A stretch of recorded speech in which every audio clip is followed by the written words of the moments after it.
Friends, it's Namita और आज हम करने वाले हैं क्लास 9th का टॉपिक परमानेंट टिश्यूज़। तो परमानेंट टिश्यूज़ क्या होते हैं, चलिए डिस्कस करते हैं। तो जैसे कि आप जानते होंगे कि जो प्लांट टिश्यू होता है वो दो टाइप के होते हैं, परमानेंट टिश्यू और मेरिस्टेमेटिक टिश्यू। मेरिस्टेमेटिक टिश्यू हमने पिछले वीडियो में देख लिया था क्या होता है और पूरा अच्छे से समझ लिया था। इस वीडियो में हम समझेंगे परमानेंट टिश्यू के बारे में। इसमें सिर्फ मैंने परमानेंट टिश्यू के बारे में दिया है, इसके पार्ट्स वगैरह कुछ नहीं दिए हैं, वो हम नेक्स्ट वीडियो में देखेंगे। तो परमानेंट टिश्यूज़ क्या होते हैं, तो इमेजिन करिए कि कुछ सेल्स हैं और वो उन्होंने आगे डिवाइड कर दिया।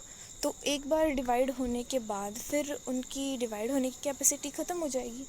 तो वो पहले तो थे मेरिस्टेमेटिक टिश्यू, जब तक वो डिवाइड होने की कैपेसिटी रखते थे, पर जब वो डिवाइड हो चुके तो वो क्या बन जाएंगे, डिफरेंशिएटेड टिश्यू, मतलब डिफरेंशिएटेड सेल्स, या फिर हम उन्हें कह सकते हैं परमानेंट सेल्स।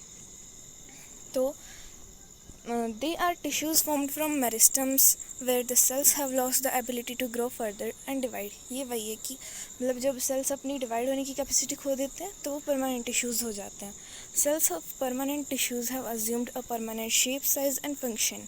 इनका खुद का फिर मतलब डिवाइड हो जाने के बाद जब ये परमानेंट हो जाते हैं तो इनके पास इनकी परमानेंट शेप आ जाती है, साइज़ और फंक्शन, यानी कि इसके बाद ये ना अपनी शेप बदल सकते हैं ना साइज़, और इन्हें एक पर्टिकुलर फंक्शन दे दिया जाता है कि अब इन्हें बस यही फंक्शन करना है। Then the phenomena of taking a permanent shape, size and function is called differentiation. इस मेरिस्टेमेटिक सेल्स से परमानेंट सेल्स में कन्वर्ट होने के प्रोसेस को कहते हैं differentiation. A number of types of permanent tissues are known as depending upon the types of specialization. Cells of these permanent tissues may be living or dead। यानी कि जो permanent tissues होते हैं वो मतलब परमानेंट सेल्स जो होते हैं वो या तो लिविंग भी हो सकते हैं और डेड भी हो सकते हैं।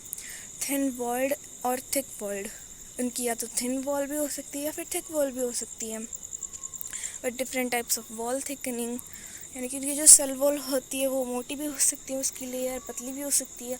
अगर उसके ऊपर कुछ लिग्निन वगैरह या किसी भी प्रोटीन की अगर कुछ लेयर बनी हुई है तो उसकी मोटी होगी उसकी सेल वॉल, अगर नहीं है तो उसकी पतली होगी, थिन लेयर होगी। Permanent tissues are differentiated into simple, complex and special tissues. ये अब आ गई हमारी परमानेंट टिश्यूज़ की टाइप्स। तो परमानेंट टिश्यूज़ कितने टाइप के होते हैं, एक तो सिंपल होते हैं और एक कॉम्प्लेक्स होते हैं। स्पेशल जो होते हैं वो अभी हम नहीं पढ़ेंगे, बस इतना याद रखना कि जो सिंपल परमानेंट टिश्यूज़ होते हैं वो भी 3 टाइप के होते हैं, वो हम आगे पढ़ेंगे, और कॉम्प्लेक्स जो होते हैं वो 2 टाइप के होते हैं। देन हम पढ़ते हैं कैरेक्टरिस्टिक्स ऑफ परमानेंट टिश्यूज़। तो इसकी कैरेक्टरिस्टिक्स क्या होते हैं, ये काफ़ी सिंपल सा टॉपिक है, बहुत ईजी है।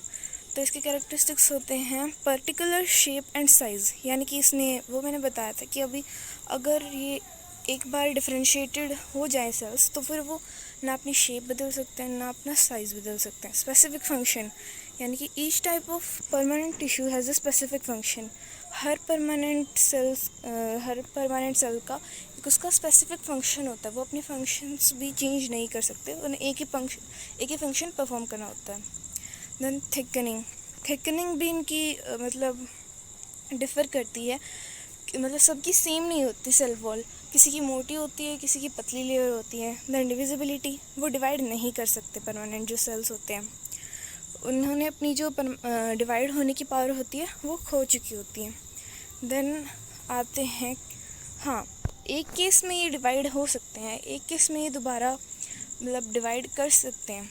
वो कौन सा केस होता है, डी डिफरेंशिएशन। इस प्रोसेस को हम कहते हैं डी डिफरेंशिएशन, यानी कि डिफरेंशिएशन मतलब अपनी जो डिवाइड होने की कैपेबिलिटी है उसे खो देना। लेकिन डी डिफरेंशिएशन होता है एक बार वो परमानेंट बन गए, यानी कि एक बार उन्होंने अपनी डिवाइड होने की कैपेसिटी को खो दिया, लेकिन दोबारा कुछ ऐसे सर्टेन केसेस हो जाते हैं जिनमें वो दोबारा डिवाइड करने की उनकी कैपेबिलिटी वापस आ जाती है, तो उसको हम कहते हैं डी डिफरेंशिएशन। फिर वो दोबारा जैसे हो जाते हैं, मतलब दोबारा मेरिस्टेमेटिक सेल्स बन जाते हैं और दोबारा डिवाइड कर देते हैं।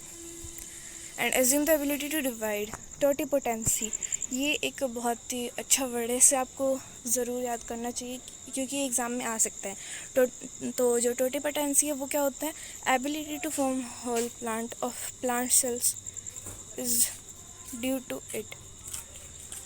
Then living and dead. जो परमानेंट सेल्स होते हैं वो लिविंग भी हो सकते हैं और डेड भी हो सकते हैं। The dead cells are generally supportive in nature, यानी कि जो लिविंग सेल्स होंगे उन्हें तो उनके दूसरे फंक्शन परफॉर्म करने होंगे, और जो डेड सेल्स होंगे वो सपोर्टिव सेल्स होते हैं, वो प्लांट को सपोर्ट प्रोवाइड करने में हेल्प करते हैं।